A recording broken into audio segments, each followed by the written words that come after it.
Hello students, good morning everyone. आज अपन discuss करेंगे right sided heart failure क्या होता है। इससे पहले अपन ने लेफ़्ट साइडेड हार्ट फेलियर पढ़ा था। लेफ़्ट साइड का हार्ट फेल हो जाता है तो उसमें क्या क्या साइन सिम्टम्स, क्या क्या उसके कॉजेज़ होते हैं, उसका क्या ट्रीटमेंट होता है, ये सब अपन ने डिस्कस कर लिया था। लेफ़्ट साइड का अगर हार्ट फेल होता है तो उसमें क्या होता है, पल्मोनरी सर्कुलेशन में सारा ब्लड कलेक्ट हो जाता है ना। और जो सिस्टैमिक सर्कुलेशन होता है उसमें ब्लड पंप नहीं हो पाता है। ठीक है, नेक्स्ट अपन पढ़ेंगे right sided heart failure. Right sided heart failure में क्या होता है, राइट साइडेड हार्ट फेलियर में क्या होता है कि जो राइट साइड का हार्ट है वो क्या हो जाता है, फेल हो जाता है। इसमें जो वेंट्रिकल्स रहते हैं वो सही से काम नहीं करते हैं। ठीक है, पंपिंग एक्शन, इसके जो एबिलिटी रहती है वो क्या हो जाती है, डिस्टर्ब हो जाती है। ठीक है, तो ऐसे अपन क्या होते हैं, राइट वेंट्रिकुलर फेलियर या राइट साइडेड हार्ट फेलियर कहते हैं। पहले अपन ने लेफ्ट साइडेड का पूरा पढ़ लिया, अब अपन पढ़ेंगे राइट साइडेड हार्ट फेलियर। जो राइट साइड का है उसका आपका पूरा स्ट्रक्चर पता होना चाहिए। राइट साइड में राइट एट्रिया ऊपर की साइड होता है, राइट साइड में राइट एट्रिया होता है, राइट वेंट्रिकल होता है, और इससे जो आर्टरी जाती है कौन सी, पल्मोनरी आर्टरी। और पल्मोनरी आर्टरी कहाँ जाती है, फिर लंग्स को ब्लड देती है, जहाँ पर ऑक्सीजन और कार्बन डाइऑक्साइड का क्या होता है, चेंजेस होता है। ठीक है, चलिए डेफिनेशन। इस कंडीशन में हार्ट का राइट वेंट्रिकल ब्लड को पल्मोनरी सर्कुलेशन में पंप करने में अनेबल हो जाता है। जैसा कि मैंने आपको बताया अभी डायग्राम में कि जो हार्ट है, राइट साइड का हार्ट रहता है वो पल्मोनरी सर्कुलेशन में, मतलब कि जो पल्मोनरी आर्टरी रहती है जो कि डीऑक्सीडेटेड ब्लड लंग को सप्लाई करती है, अगर वेंट्रिकल सही से काम नहीं करेगा तो ये हार्ट पल्मोनरी आर्टरी को ब्लड नहीं दे पाएगा। ठीक है, तो उसकी वजह से क्या होता है, आगे बढ़ते हैं, पंप करने में अनेबल हो जाता है, जिसके कारण कार्डियोमिगेली, हेपेटोमिगेली और पूरी बॉडी में इडिमा जैसे सिम्टम्स जनरेट होते हैं। देखो, इस कंडीशन में हार्ट का राइट वेंट्रिकल ब्लड को पल्मोनरी सर्कुलेशन में पंप करने में अनेबल हो जाता है। जो वेंट्रिकल रहता है, राइट वेंट्रिकल, वो पल्मोनरी सर्कुलेशन में ब्लड नहीं दे पाता है, जिसके कारण कार्डियोमिगेली मीन्स क्या होता है, हार्ट में स्वेलिंग आ जाना। हिपेटोमिगेली मीन्स जो लीवर रहता है उसमें स्वेलिंग आ जाती है, उसे हिपेटोमिगेली कहता है ना। और पूरी बॉडी में जो है एडिमा जनरेट हो जाता है। देखिए, इसमें डायग्राम के थ्रू बताती हूँ कि जो राइट वेंट्रिकल है वो ऊपर की साइड ब्लड नहीं दे पाता है, आर्टरी को पल्मोनरी सर्कुलेशन में ब्लड नहीं दे पाता है, जिसकी वजह से जो आपने सुपीरियर वेना केवा और इन्फीरियर वेना केवा कहाँ लाती है ब्लड, राइट एट्रिया में ब्लड लेकर के आती है। तो यहाँ से ब्लड ऊपर नहीं जाएगा तो यहाँ पर क्या हो जाएगा, ब्लड कलेक्ट हो जाता है। अब यहाँ पर ब्लड कलेक्ट हो जाता है तो ऊपर की जो वेन्स है, सुपीरियर वेना केवा और इन्फीरियर वेना केवा, दोनों राइट एट्रिया में ब्लड लेकर के आती है, तो वो भी ब्लड यहाँ पर फील हो जाएगा। यहाँ पर फील हो जाएगा तो पूरी बॉडी में भी फील हो जाएगा। ठीक है, सब तरफ ब्लड फील हो जाएगा, भरा भरा रहेगा आर्टरी में, तो उसकी वजह से एडिमा जनरेट होता है। ठीक है, स्वेलिंग हो जाती है, हार्ट में भी स्वेलिंग हो जाती है, कार्डियोमिगेली और हिपेटोमिगेली मतलब लीवर में भी स्वेलिंग हो जाती है, और पूरी बॉडी में भी स्वेलिंग हो जाती है अगर राइट साइड का हार्ट फेल है तो। ठीक है,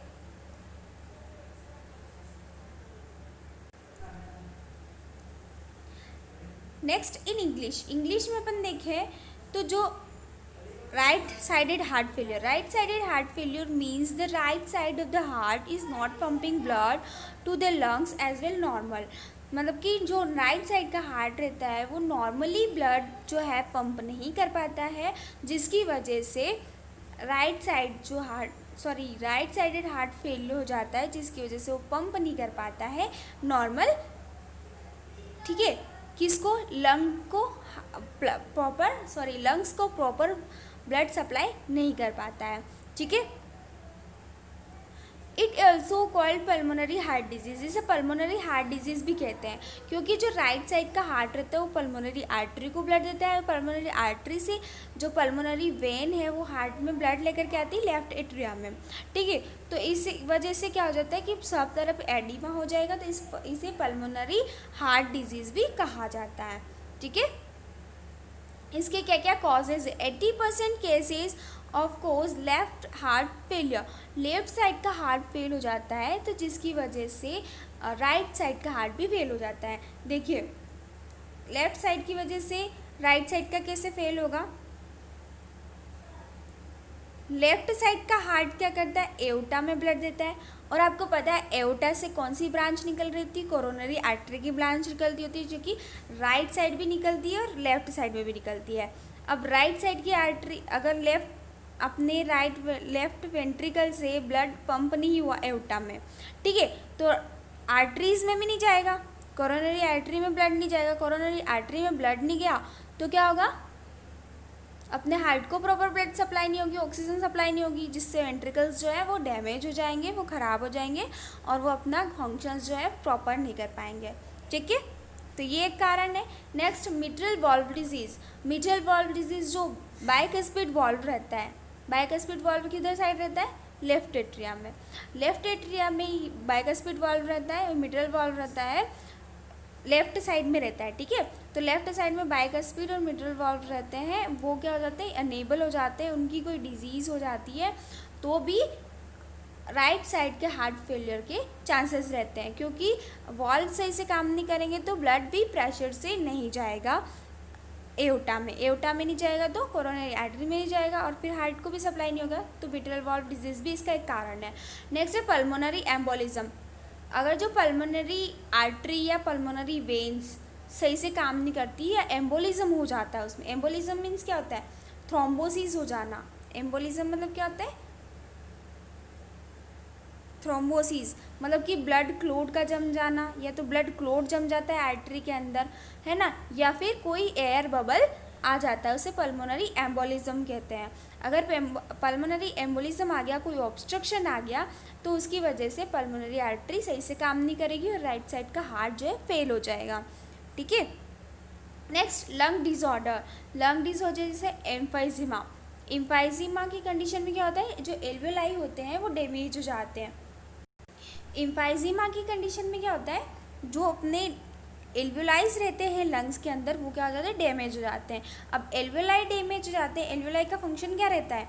जो पल्मोनरी आर्टरी और पल्मोनरी वेन हार्ट से आती है ना, पल्मोनरी डीऑक्सीजनेटेड ब्लड लेके आ रही है, और यहाँ से ऑक्सीजनेटेड ब्लड पल्मोनरी वेन में जाता है।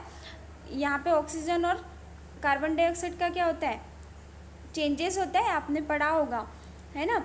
जो एल्वेलाइज होते हैं वो कार्बन डाइऑक्साइड को लेते हैं और ऑक्सीजन को ब्लड में छोड़ते हैं। अगर एल्वेलाई डैमेज हो गए तो क्या ऑक्सीजन ब्लड को मिल पाएगी? नहीं मिल पाएगी। अगर ऑक्सीजन ब्लड को नहीं मिल पाई तो हार्ट को भी नहीं मिलेगी।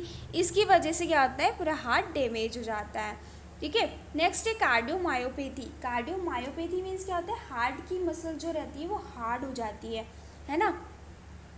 तो हार्ट की मसल जो है हार्ड हो जाती है, जिसकी वजह से भी क्या होता है?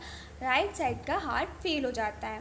नेक्स्ट है वेंट्रिकुलर अरिदमिया। जो वेंट्रिकल्स हैं उनकी रिदम जो है इरेगुलर रिदम आती है, जिसकी वजह से भी क्या होता है? राइट साइड का हार्ट फेल हो जाता है, ठीक है।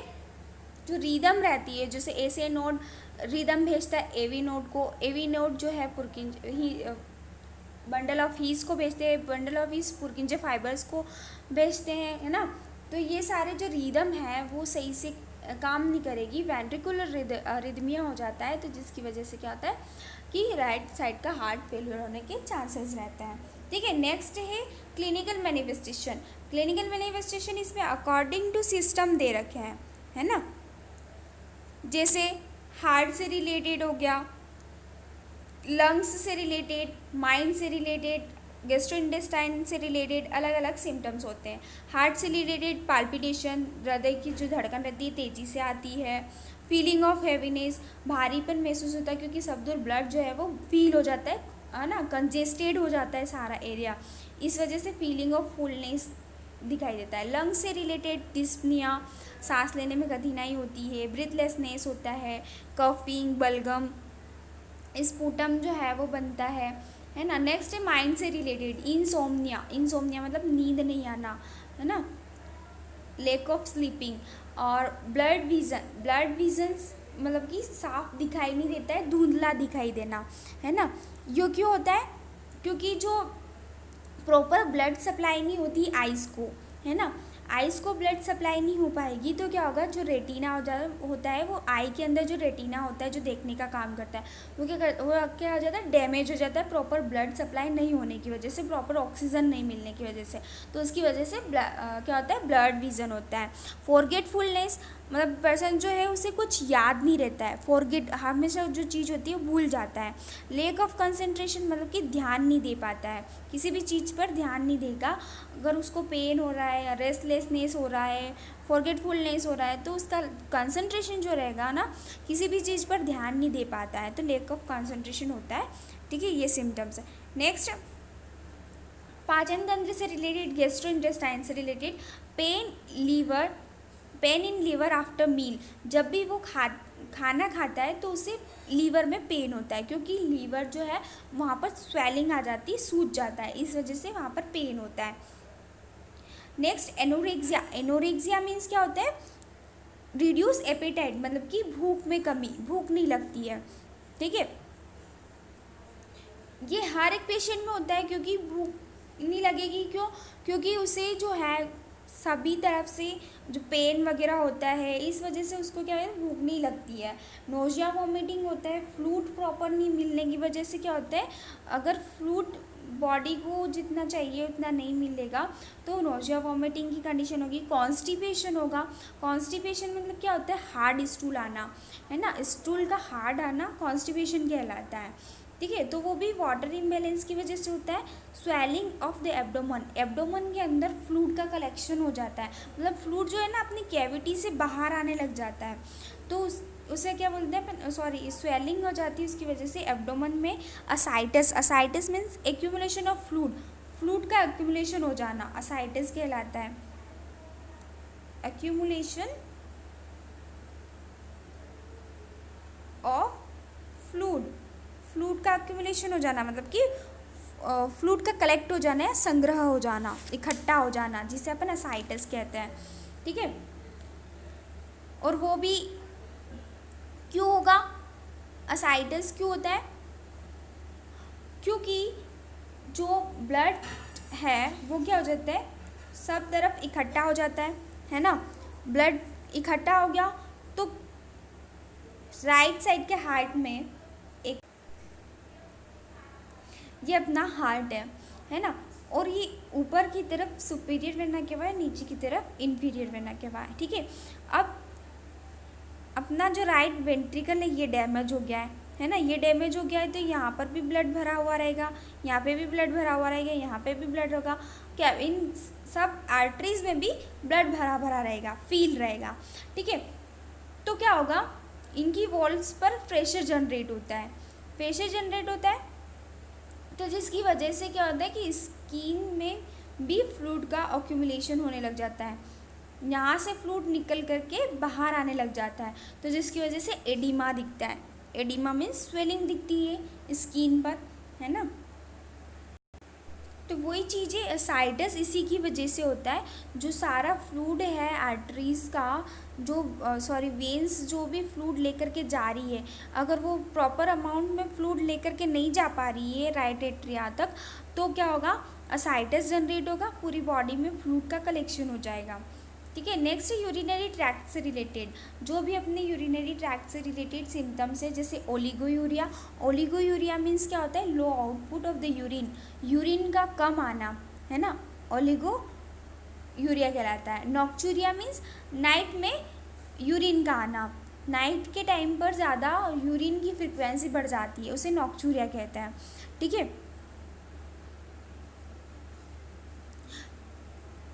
नेक्स्ट है एडिमा। एडिमा स्टार्टिंग में एडिमा केवल एंकल्स में होता है, इसके बाद लोअर पार्ट एब्डोमेन, लिम्ब और पूरे शरीर में पाया जाता है। इसके मेन दो कारण है। एक तो एडीएच का ज़्यादा स्रावण होना, सेक्रेशन होना। ADH anti diuretic hormone, anti diuretic hormone क्या करता है, बीपी को कंट्रोल करता है, ठीक है, बीपी को कंट्रोल करता है, जिससे कि क्या होता है, किडनी पर जाकर के असर करता है और वाटर के अमाउंट को रिड्यूस करता है। एडीएच क्या करता है, वाटर के अमाउंट को रिड्यूस करता है। अगर इसका ज़्यादा सेक्रेशन हो जाए, हाइपर सेक्रेशन हो जाएगा, तो क्या होगा, वाटर का अमाउंट और बढ़ने लग जाता है, जिसकी वजह से एडीमा होता है। रीनल ट्यूब्यूल्स में Na+ आयन का रीअब्जॉर्प्शन। Na+ आयन क्या करता है, Na+ आयन जो सोडियम आयन रहता है वो भी वाटर को और ब्लड प्रेशर को मेंटेन करने का काम करता है, ब्लड की वॉल्यूम को मेंटेन करने का काम करता है। अगर Na+ का रीअब्जॉर्प्शन ज़्यादा होने लग जाए रीनल ट्यूब्यूल में, तो क्या होगा, फ्लूइड ज़्यादा एक्यूमुलेट होगा, ठीक है। नेक्स्ट है अदर सिम्टम्स। अदर सिम्टम्स से रेस्पिरेटरी रैपिड होएगी, है ना, रैपिड पल्स भी रैपिड आती है ना, और साइनोसिस, बॉडी का जो कलर है वो ब्लूइश डिस्कलरेशन दिखेगा, साइनोसिस। इंगोज्ड नेक वेन जो रहेगी ना, इंगोज्ड हो जाएगी। इंगोज्ड मतलब क्या होता है, फुलनेस, ओवरफुल, पूरी भर जाएगी वो, ओवरफुल एस विथ ब्लड से पूरी भर जाती है, ठीक है, इस टाइप से। क्योंकि जो राइट एट्रिया है वो ब्लड नहीं ले पा रहा है, तो यहाँ पर क्या हो जाएगा, स्वेलिंग हो जाएगी, इनलार्जमेंट हो जाएगा, ओवरफुल हो जाएगी पूरी वेन। यहाँ पर कौन सी वेन होती है, जुगुलर वेन होती है। जुगुलर वेन क्या हो जाएगी, पूरी फुल हो जाएगी, ऊपर से जो सारा ब्लड है वो नहीं ले पाएगी, ठीक है। ये एक साइन है किसका, राइट साइडेड हार्ट फेलियर का। Next diagnostic evaluation. Diagnostic evaluation में अपन क्या क्या देखते हैं, हार्ट साउंड में फर्स्टली ट्रिपल हार्ट साउंड सुनाई देता है, जैसे लब तो सुनाई दे रहा, लेकिन एक और साउंड इसमें सुनाई देता है जो कि एबनॉर्मल होता है, ठीक है। वीनस प्रेशर जो है वो बढ़ जाता है 12 centimetre of H2O। Next x ray जो रहती है वो भी क्या हो जाएगा, एबनॉर्मल ग्रोथ, राइट वेंट्रिकल की जो साइज़ रहती है ना वो एबनॉर्मल दिखाई देती है। नेक्स्ट है लीवर की साइज़ भी इंक्रीज दिखाई देती है, ईसीजी भी एबनॉर्मल आती है, ठीक है। हाइपरट्रॉफी हो जाती है वेंट्रिकल की, वेंट्रिकल जो है वो ज़्यादा बढ़ा हुआ है, इन्फ्लामेशन उसमें दिखाई देता है, ठीक है। नेक्स्ट है ट्रीटमेंट में अपने पेशेंट को हाई फ्लोवर पोजीशन देना है, 45 डिग्री की जो पोजीशन है वो देना है, ठीक है, ताकि उसका ऊपरी जो हिस्सा है वो ऊपर की साइड में थोड़ा सा आगे की तरफ रहे और झुका हुआ रहे, ताकि उसको डिस्निया ना हो, ठीक है। डिस्निया मतलब क्या होता है, dyspnea means difficulty in breathing या शॉर्टनेस ऑफ ब्रीथ, जिसे अपन बोलते हैं, ब्रीदिंग डिफ़िकल्टी से बचा जा सकता है, ठीक है। पेशेंट को ब्रीदिंग डिफ़िकल्टी होती है क्योंकि सांस लेने में उससे तकलीफ़ हो रही है ना, उसकी वजह से उसे बचाने के लिए क्या दी जाती है, 45 डिग्री की एंगल पर हाई फ्लोवर पोजीशन दी जाती है, ठीक है। ये होती है 45 डिग्री की position, flower position. Next sedative drugs देते हैं। सेडेटिव ड्रग्स क्यों देते हैं, ताकि जो अपना रेस्पिरेटरी सेंटर है उसमें एनोक्सिया के प्रति जो संवेदनशीलता बढ़ती है उसे कम करता है, ठीक है। ऑक्सीजन की कमी हो जाती है पूरी बॉडी में, तो ये क्या करता है, सेंसिटिविटी को कम करता है और कफिंग रिफ्लेक्स को रोकता है, जो कफिंग बार बार आती है पेशेंट को उसे रोकता है, ठीक है, सेडेटिव ड्रग्स। नेक्स्ट है O2 थेरेपी। ऑक्सीजन थेरेपी जो है 4 to 6 लीटर प्रति मिनट दी जाती है और नज़ल कैथेटर से दी जाती है, याद रखना, ठीक है। हार्ट पेशेंट को नज़ल कैथेटर से ही दी जाती है, ताकि जो है ऑक्सीजन ज़्यादा से ज़्यादा हार्ट तक पहुंच सके पेशेंट के, ठीक है, क्योंकि ऑक्सीजन की ज़्यादा डिमांड होती है हार्ट पेशेंट को। नेक्स्ट है डायूरेटिक्स क्यों देते हैं, डायूरेटिक्स एडिमा को रिड्यूस करने के लिए, ताकि जो यूरिन आउटपुट है वो बढ़े और उसकी वजह से एडिमा जो है वो कंट्रोल हो जाए। नेक्स्ट कार्डियोटोनिक ड्रग्स, ये हार्ट रेट और मसल्स फोर्स को बढ़ाती है, इंक्रीज़ करती है, और सिस्टोल की जो ड्यूरेशन रहता है, सिस्टोल मीन्स कॉन्स्ट्रिक्शन, हार्ट के कॉन्ट्रिक्शन को क्या करती है, डिक्रीज़ करती है, उसकी अवधि को डिक्रीज़ करती है, उसकी फ्रिक्वेंसी को क्या करती है, डिक्रीज़ करती है, और मसल के कॉन्ट्रैक्शन को बढ़ाती है, ठीक है, मसल्स के कॉन्ट्रैक्शन को बढ़ाती है और सिस्टोल की अवधि को कम करती है। हार्ट का जो कॉन्ट्रैक्शन का जो ड्यूरेशन रहता है, जैसे कि हार्ट क्या होता है उस टाइम पे ज़्यादा कॉन्ट्रैक्ट होने लग जाता है, डिमांड ज़्यादा होती है ऑक्सीजन की, तो उस टाइम पे कॉन्ट्रैक्शन ज़्यादा करने लग जाता है, तो उसकी फ्रिक्वेंसी को वो कम कर देता है। बाकी मसल्स के कॉन्ट्रैक्शन को बढ़ाता है। मसल्स के कॉन्ट्रैक्शन को बढ़ाएगा तो क्या होगा, प्रॉपर ऑक्सीजन सप्लाई होगी, और उसकी अवधि, उसका टाइम ड्यूरेशन जो है वो डिक्रीज़ कर देता है, क्योंकि इंक्रीज़ हो जाती है सिस्टोल उस टाइम पे इंक्रीज़ हो जाता है डिमांड ज़्यादा बढ़ जाने की वजह से, तो उसकी अवधि को कम कर देता है और मसल के कॉन्ट्रैक्शन को बढ़ा देता है। ठीक है, इसमें जो एग्जांपल दिए हैं ये सारे ड्रग्स के दिए हैं, डिगॉक्सिन वगैरह। ठीक है, डोपामिन और ये कार्डियक आउटपुट में चेंज लाए बिना ही क्या करते हैं, ब्लड फ्लो को इंक्रीज़ करते हैं। नेक्स्ट है इम्यूनोफाइलिन और थियोफाइलिन। ये कार्डियक अस्थमा के ट्रीटमेंट के लिए दी जाती है। कार्डियक अस्थमा मीन्स या अस्थमा से नहीं है, मीन्स क्या होता है कि जब लेफ्ट हार्ट फेलियर हो जाता है, लेफ्ट साइड का जो हार्ट है वो फेल हो जाता है, तो क्या होता है लंग्स में फ्लूइड भर जाता है, या राइट साइड का भी अपना हार्ट फेल हुआ तो क्या होगा, लंग्स में फ्लूइड भर जाता है, जिसकी वजह से उसे क्या होता है, सांस लेने में तकलीफ़ होती है ना, पेशेंट को सांस लेने में तकलीफ होती है, उसकी वजह से उनको ब्रोंको डायलेटर देते हैं अपन। अमाइनोफाइलिन और थियोफाइलिन जो है वो ब्रोंको डायलेटर है, अपने जो ब्रोंक्यूल्स रहते हैं ना लंग्स में, उन्हें क्या कर देती है, डायलेट कर देती है, जिससे उसे सांस लेने में तकलीफ ना हो। ठीक है, नेक्स्ट वेसोडाइलेटर अपन देते हैं पेशेंट को। वेसोडाइलेटर जो वेसल्स को डायलेट करती है, जिससे पेरिफेरल रेजिस्टेंसी कम होती है। पेरिफेरल रेजिस्टेंसी मीन्स क्या होता है, जो अवरोध है, ब्रेकिंग आ रही है पेरिफेरल ब्लड फ्लो में। पेरिफेरल मतलब कि अपने जो हाथ पाँव है, पेट एब्डोमन को है और लेग्स को जो ब्लड सप्लाई करने वाली जो आर्टरीज रहती है उनको क्या कर देती है, डायलेट कर देती है। उसमें कोई ऑब्स्ट्रक्शन आ रहा है तो उसे सही कर देती है। रेजिस्टेंट मतलब क्या होता है, ऑब्स्ट्रक्शन आना या अवरोध आना। ठीक है, तो उसको कम कर देती है। और एट्रियल मसल्स को क्या कर देती है, ये एट्रियल मसल्स को एक्सपांड करती है, बढ़ाती है। ठीक है, फैला देती है। एट्रिया जो रहता है ना उसकी स्मूथ मसल्स को एक्सपांड कर देती है, और जो पेरिफेरल रेजिस्टेंसी, जो पेरिफेरल की सारी जो आर्टरीज रहती है उन्हें क्या कर देती है, डायलेट कर देती है, उनमें जो भी ऑब्स्ट्रक्शन है उसे कम कर देती है, जिससे वर्क का लोड, हार्ट का जो वर्क लोड है वो कम हो जाता है। ठीक है, नेक्स्ट है anti hypertensive drug. Anti hypertensive drug जो कि बीपी को, हाई बीपी को कम करती है। ठीक है, मेंटेन करती है। एब्डोमिनल पैरासिंथेसिस। जो एब्डोमिनल पैरासिंथेसिस मतलब क्या होता है कि जो भी एब्डोमिनल फ्लूइड कलेक्ट हुआ है उसे नीडल के थ्रू बाहर निकालना क्या कहलाता है, एब्डोमिनल पैरासिंथेसिस कहलाता है। नेक्स्ट अपन पेशेंट को क्या क्या डाइट देंगे, सॉल्ट फ्री डाइट देना है। सॉल्ट, क्योंकि सोडियम ज़्यादा होता है, अपने को सोडियम पेशेंट को कम देना है, ज़्यादा नहीं देना है। ठीक है, तो सॉल्ट कम देना है ताकि पेशेंट का जो वर्कलोड है वो कम हो जाए। अवॉइड सॉल्टी डाइट अवॉइड करना है। Less fluid in the diet में फ्लूइड भी लेस करना है, क्योंकि पेशेंट की वैसे भी बॉडी में बहुत सारा फ्लूइड है, इसलिए फ्लूइड को लेस करना है। कार्डियक ट्रांसप्लांट किया जाता है लास्टली।